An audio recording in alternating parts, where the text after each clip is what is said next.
As always, take this moment, bring the focus back into your breath.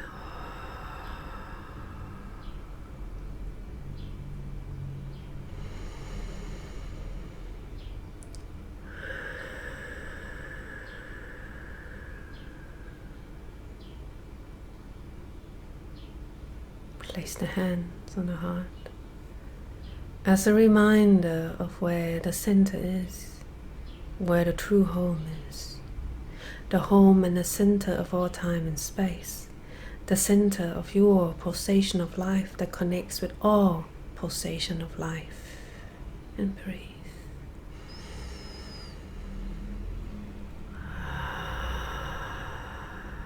Channel the focus deeper than the top layer of the chest into the center of your being.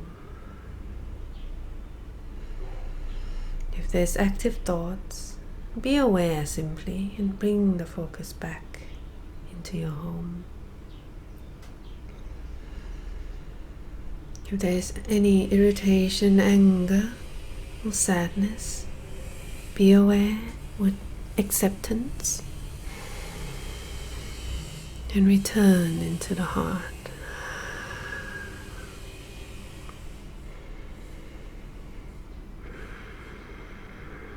And feel the breath fully. Feel how the body responds to your breath.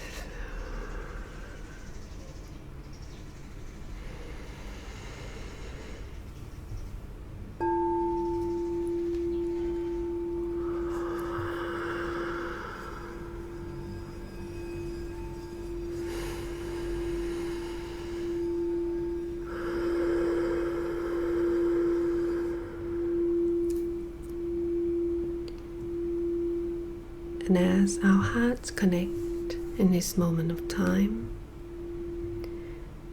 I would like to proceed to fulfill the intention of this recording. And note, if you hear any noise in the background, that's Bangkok Symphony of construction in the neighborhood. But you will be hearing my voice dominantly.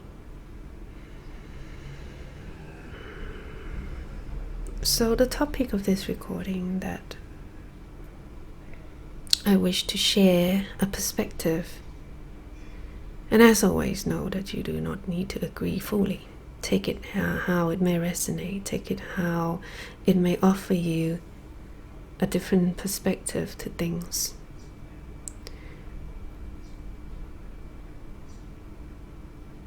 The topic is sadness and grief and sorrow.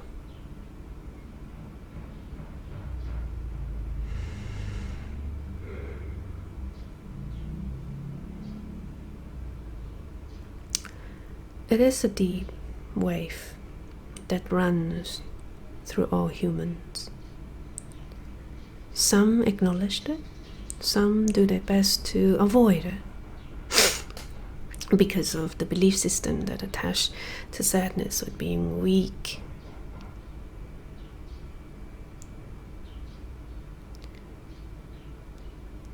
But as we all know, and of course most listeners in this channel, accept sadness and embrace sadness as bittersweet of life, wave that rise, that runs deep within us to be felt, to be met, to be held, and most importantly, to give away. The latter is something that can be challenging to many because there is a deep definement with sadness and love, sorrow and caring, grief and yearning.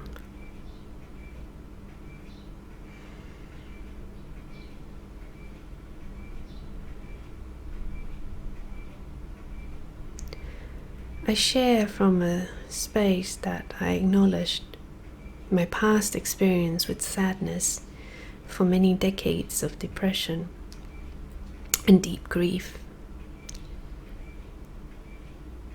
and building along the way the new understandings of what sadness means, what grief means, and how it served me.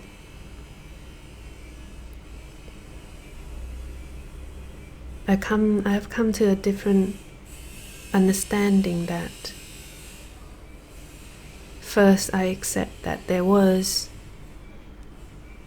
an attachment, that when I love something or when I love someone, when I care for something, and when I see those things falls apart, there's always an experience of grief and sadness. And it is, according to my soul Akash, a deep delusion of separation.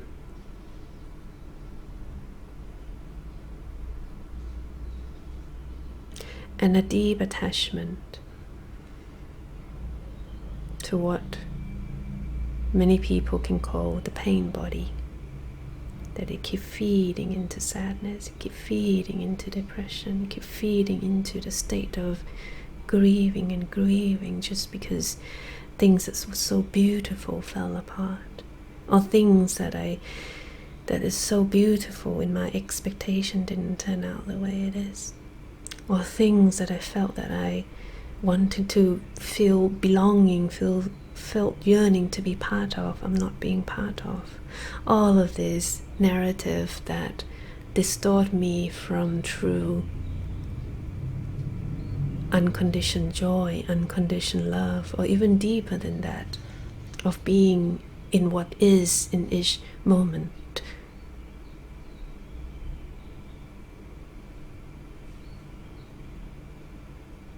And I share this because within this flow of new paradigm of consciousness,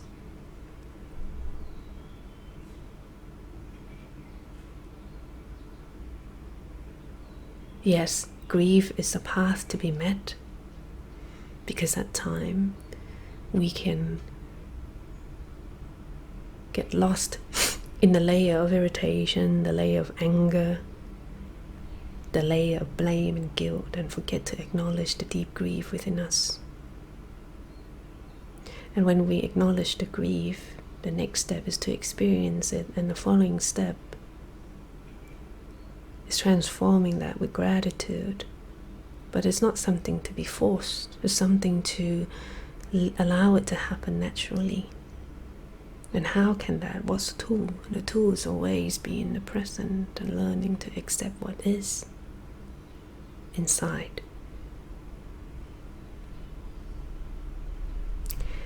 And on a higher perspective that I have come to understand is that the deep grief in humanity, deep state of depression within humanity, a cause of it is because our focus, our sense of self, have long been on an exile from our heart. Focus is a powerful thing. That propaganda, or in the name of entertainment, advertisement, doing their best to grab on to our focus, to stimulate lower desire, to stimulate the false sense of self, false sense of love, false sense of belonging. Something that's never sustained, something that when we seek, it seems to slip, and then we seek for more and more and more. And the more we get trapped into that cycle, we become on further exile from our true essence, from our true heart. And this too is what they mean by the rising of the divine feminine. For the feminine principle is the inwards journey. It's us bringing our focus back inwards. Return from the exile into the heart. So the deep grief, the deep sense of abandonment is never really about the conditioning of seeking to be accepted by anyone, but it's a deep spirit yearning within us, soul yearning within us to be awakened from this amnesia of being exiled from our heart and return back into our heart and accept all that we are capable of feeling, being with what is, moment to moment, being our own caretaker of our heart. Return home into the heart.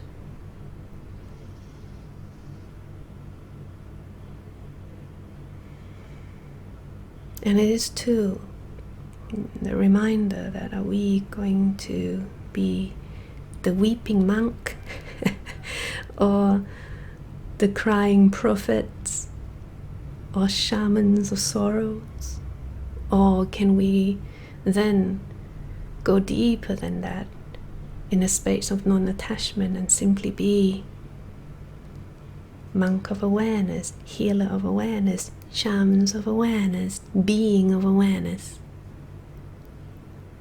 And from awareness we then choose consciously what thoughts we give power to, where we channel our focus into.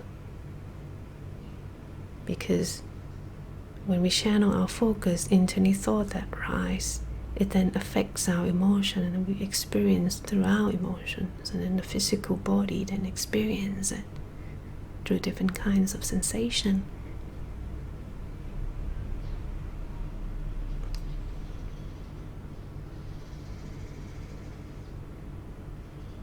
Life is a beautiful thing. Being human is too a beautiful thing. To connect deeply and profoundly with anyone, any feelings, any stories, is too a beautiful thing.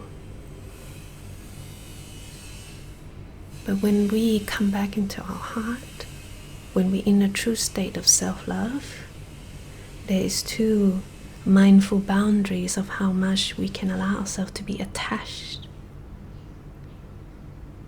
under the mercy of external circumstances or outcome or our thoughts.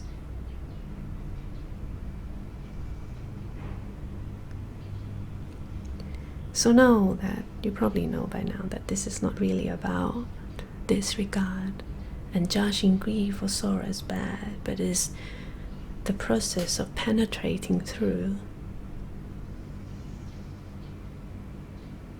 and continue to raise the awareness, continue to building deeper understanding of what grief is and how we can observe rather than be attached to grief, and then bring the lenses of grief and see everything through the eyes of sorrow, and be trapped into those waves of suffering. As always, it's about honoring each of our own process. And as always, it's about the middle path, finding the center point to experience the extreme polarities and duality that seems to be amplifying the external world more and more and more.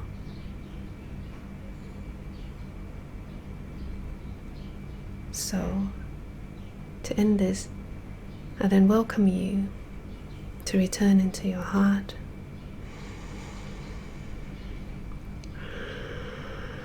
And tears are powerful things, they're beautiful things. Tears are purifying, and too, within the act of crying is a reflection that we meet a deeper part within us. Just like tears. Once it falls, it falls.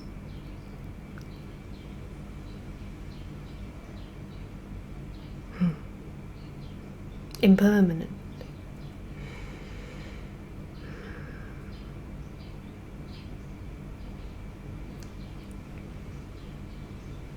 So breathe.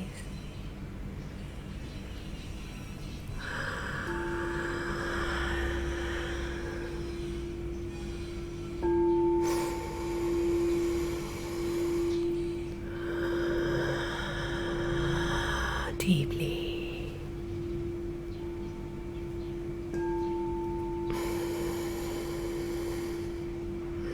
And feel how your body responds to breath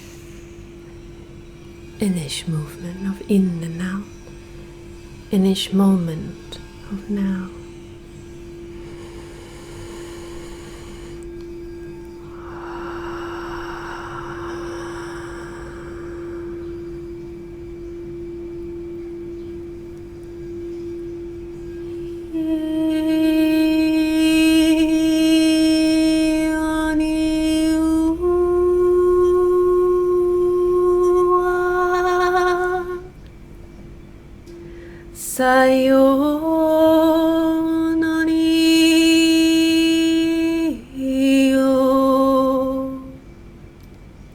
And if any of you experiencing the process of transitioning into something that is unknown to the mind, unknown to the identity, unknown to the personality, congratulations. There is too the state of going through adversity, going through uncertainty with, stillness or excitement of what's going to come next. This is so new. A sense of being in an adventure, experiencing moment to moment to moment. So as always, I hope this transmission, this sharing, assists you somehow. Take care of your heart. Return home into the heart. Make time for yourself to create space, being more in the present. And thank you. Namaste.